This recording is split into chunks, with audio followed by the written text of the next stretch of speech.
Oil కంపెనీల దౌర్జన్యాలు అన్యాయాలు జరుగుతున్నాయి.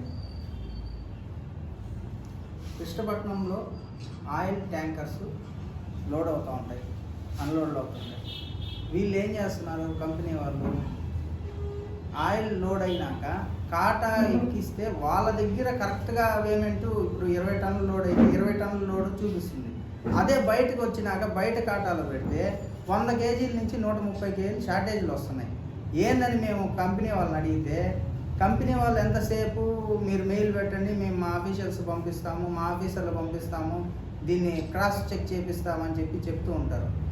మేము ఎన్నిసార్లు మెయిల్స్ పెట్టినా, ఎన్నిసార్లు కంప్లైంట్ చేసినా వీళ్ళెవ్వరు పట్టించుకున్న దాఖలాలు చేయలేదు.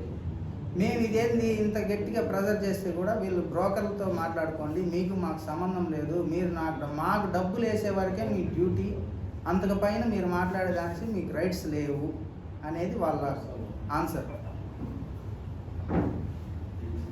ఒక వ్యాపారస్తులు బిజినెస్ చేయాలంటే ఎవరిని ఇప్పుడు బ్రోకర్ నమ్మి డబ్బులు కంపెనీలకు వేస్తాం. కంపెనీ వాళ్ళే ఇలా మోసాలు చేస్తుంటే ఈ జిల్లా యంత్రాంగం కానీ వీళ్ళెవరు పట్టించుకోకుండా వీళ్ళు కాటా షార్టేజీలు పెట్టుకుంటూ అసలు తూనికలు వాళ్ళు అసలు ఇంతవరకు ఇంత పెద్ద కంపెనీలు ఉన్నాయి, తూనికలు విజిలెన్స్ వీళ్ళెవరు పోయి చెకింగ్ చేసిన వాళ్ళు కాదు, ఎవరు ఎప్పుడు ఏ కంపెనీలకి పోకపోవడం వల్ల ఈరోజు ఒక లారీకి 13,000 రూపాయలు 14,000 రూపాయలు షార్టేజ్ లారీల అమౌంట్లు షార్టేజీలు పెట్టుకుంటూ ఎంతసేపు వీళ్ళు వాళ్ళని వీళ్ళది ఏ ఆఫీసర్ పోయి చెక్ చేయడం లేదు. ఏ ఆఫీసర్ పోయినా కూడా కనీసం వీళ్ళు రూల్స్ ప్రకారం 10 డేస్కి ఒకసారి చెకింగ్ చేయాలి. కాటా ప్రతి లారీ పేమెంట్ కాటా కంపెనీలలో ఉన్న కాటాలు ఖచ్చితంగా పోయి 10 డేస్కి ఒకసారి చెక్ చేయాలి. ఏ కంపెనీ వాళ్ళ దగ్గరకు వెళ్ళి ఈ ఆఫీసర్లు కానీ విజిలెన్స్ కానీ కస్టమ్స్ కానీ ఎవరు పోయి చెక్ చేయడం లేదు. దానివల్ల వీళ్ళు ఇష్టానుసారం అయిపోయింది, వీళ్ళకి ఇష్టం వచ్చినట్టు చేసుకుంటున్నారు. ఏందయ్యా ఇది, ఎవరు అడిగేదానిగా, ఎవరినన్నా అడిగితే మీ లారీ రాని, మీ లారీకి లోడింగ్ పెట్టం లేదు, మీకు డీవోలు రావు అని బెదిరించడం స్టార్ట్ చేశారు. అసలు ఎవరిని అడగాలి, వీళ్ళు ఓనర్లు ఉండరు, మేనేజర్లు ఉంటారు. మేనేజర్లు పోయి మేమేం చెప్పాలి, మా బాధ ఎవరికి చెప్పుకోవాలి? దీని మీద మేము డిప్యూటీ సీఎం గారికి డిప్యూటీ సీఎం గారికి అందరికీ లెటర్లు పంపించాము. దీన్ని ఖచ్చితంగా ఖండించాలని మా ప్రార్థన. అసలు ఏం జరుగుతుందంటే కోట్లు ట్యాక్సులు కట్టించుకుంటున్నారు గవర్నమెంట్కి. ఒక వ్యాపారస్తులు కోట్లు ట్యాక్సులు కడుతున్నాం. ఇంత ట్యాక్సులు కట్టినప్పటికీ ఏ ఆఫీసర్ ఆ పెద్ద కంపెనీల దగ్గరికి పోయిన వాళ్ళు కాదు. కనీసం 10 రోజులకో 20 రోజులకు ఒకసారి కంపెనీల దగ్గర పోయి అసలు ఏం జరుగుతుంది కంపెనీలో, ఇంత పెద్ద కంపెనీలు ఉన్నాయి, పోయి అసలు చూస్తున్నారు వీళ్ళు ఏమన్నా?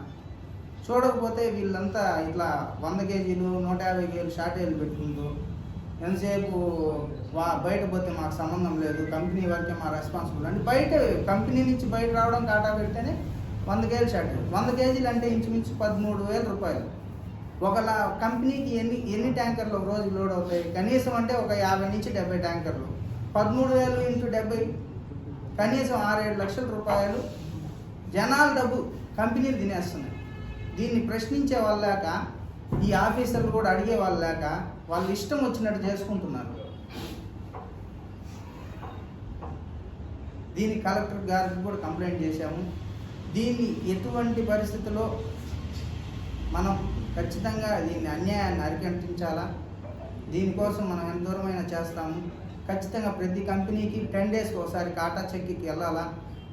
కాటా చెక్ చేయకపోతే లారీకి 13,000 రూపాయలు వీళ్ళు కంపెనీ వాళ్ళు తినేస్తున్నారు. ఒక కంపెనీ అని మేము చెప్పడం లేదు, ప్రతి కంపెనీతో విత్ ప్రూఫ్స్తో చేస్తున్నాము. ప్రతిదీ ప్రూఫ్స్ ఉన్నాయి, ప్రూఫ్స్ లేకుండా చేయడం లేదు. అది మనకి సీఎం గారికి, నారా లోకేష్ గారికి, డిప్యూటీ సీఎం గారికి అందరికీ మేము లెటర్స్ అయితే పంపించాము. ఖచ్చితంగా నెల్లూరు జిల్లా మొత్తం కలిపి యంత్రాంగం ఫస్ట్ కాటా చెక్ చేయాలి. లోపల నామ్స్ కరెక్ట్గా ఫాలో అవుతున్నారా లేదా అది ఖచ్చితంగా కావాలి. ఒక లారీ కంపెనీలోకి వెళ్ళాలంటే ఇన్సూరెన్స్ ఉందా, లైసెన్స్ ఉందా, బండి ఫిట్నెస్ ఉందా, లేదా బండికి సంబంధించిన ఏ పేపర్ లేకపోయినా బండి లోపల పోనీరు. అలాంటిది వీళ్ళకి ఏ పేపర్స్ ఉన్నాయని బయటికి ఎంటీ ఆయిల్ లేకుండా ఎట్లా చేస్తారు?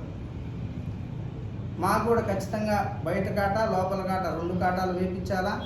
ప్లస్ ఫుడ్ సేఫ్టీది వీళ్ళు చెక్ చేసుకుంటారు. ఫుడ్ సేఫ్టీకి మాకు పేపర్ ఇవ్వమంటే ఇవ్వరు. ఫుడ్ సేఫ్టీ వాళ్ళ టెస్ట్ వాళ్ళ ల్యాబ్ వాళ్ళు చేసుకుంటున్నారు.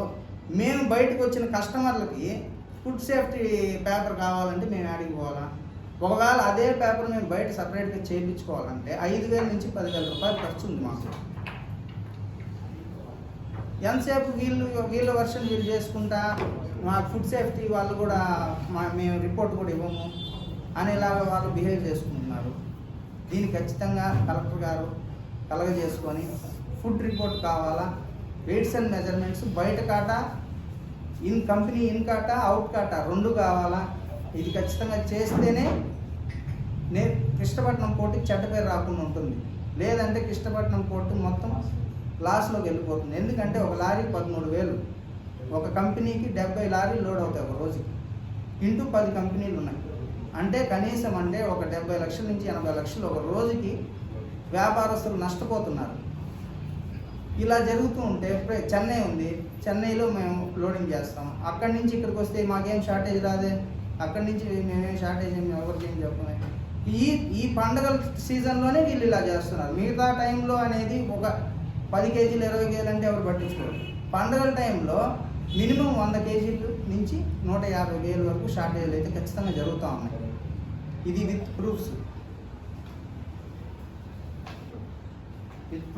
ప్రూఫ్స్తో మేము వచ్చాం. కాటా ఇన్ కాటా, అవుట్ కాటా, ఇన్ కాటా, కంపెనీ కాటా, బయట కాటా, ఇవన్నీ ఇట్లా మా దగ్గర 100 పేజీలతో రెడీ చేసుకున్నాం మొత్తం అందరూ కలిసి. మాకు ఇది న్యాయం జరగకపోతే మా కంపెనీల పరిస్థితి, మా వ్యాపారస్తుల పరిస్థితి ఘోరం అయిపోతుంది కంపెనీల వల్ల.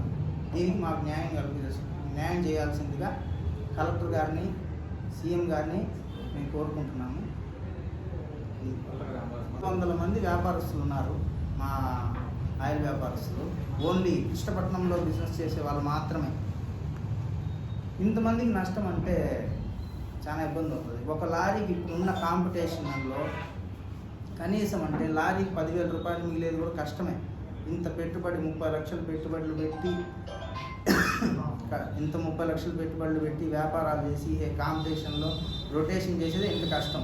వీళ్ళు సింపుల్గా డబ్బులు వేయించుకొని లారీ ఆయిల్ ఆపేస్తున్నారు, లారీ డబ్బులు ఆపేస్తున్నారు, 13,000 రూపాయలు ఆపేస్తున్నారు. ఆ విధంగా నెలకి కనీసం అంటే ఒక లారీ 20 సార్లు తిరగచ్చు, 15 సార్లు తిరగచ్చు, ఎన్నిసార్లు తిరగచ్చు, కానీ లాస్ అయితే అవుతా ఉంది వ్యాపారస్తులు. దానివల్ల వ్యాపారస్తులు చాలామంది నష్టపోయినారు, ఐపీలు పెట్టేశారు, చాలా ఇబ్బందులు కూడా పడ్డారు. దాన్ని ఎవరు ప్రశ్నించక ఇలా జరుగుతూ ఉంది. ఇప్పుడు ఆఫీసర్లు 10 డేస్కి ఒకసారి పేమెంట్స్ వాళ్ళు ఖచ్చితంగా చెక్కింగ్కి వెళ్ళాలా, విజిలెన్స్ పోవాలా, కస్టమ్స్ పోవాలా, లోపల అసలు ఈ కంపెనీలో ఏం జరుగుతూ ఉంది, ఫుడ్ సేఫ్టీ ఖచ్చితంగా ఉండాలి. ఫుడ్ రిపోర్ట్ ఇస్తున్నారా? ఏ లారీకైనా వీళ్ళు ఫుడ్ రిపోర్ట్ ఇస్తున్నారా? ఇవ్వడంలే. ఏమని అంటే మేము చేసేది ఇంతే, మీకెందుకు ఇవ్వాలి, మేము మా రిపోర్ట్ మేము పెట్టుకుంటాం, మా ఇష్టం, మీకు అసలు ఇవ్వం. ఏ లారీకైనా ఇప్పుడు ఇన్ని కృష్ణపట్నం 2000లో స్టార్ట్ అయింది, ఈ రోజుకి ఏ కంపెనీ వాళ్ళు కూడా కస్టమర్కి ఫుడ్ రిపోర్ట్ ఇవ్వరు. వీళ్ళు ఫుడ్ రిపోర్ట్ ఇస్తే మేము కూడా మా కస్టమర్లకు ఫుడ్ రిపోర్ట్లు ఇస్తాం కదా. ఇది ఎంతవరకు కరెక్ట్? పేమెంట్ చూస్తే షార్టేజ్, ఫుడ్ రిపోర్ట్ ఇస్తారంటే ఇప్పుడు మేము డైరెక్ట్గా కంపెనీ వాళ్ళంటే అడగలేము, అఫీషియల్గా మెయిల్ పెట్టి అంటారు. మెయిల్కి ఎవరు రెస్పాండ్ అవుతాడు? యాడో వాళ్ళ ఓనర్లు కలకత్తాలోనో గుజరాత్లోనో ఆడో ఏడో ఉంటారు. మాకెట తెలుస్తాయి ఇవన్నీ, మేమే ఓనర్లతో మాట్లాడలేము. ఎంతసేపు బ్రోకర్ని పట్టుకుంటే బ్రోకర్ ఏం చేయగలుగుతాడు? ఓన్లీ మా మధ్య వారధి లాంటి వాడు బ్రోకర్,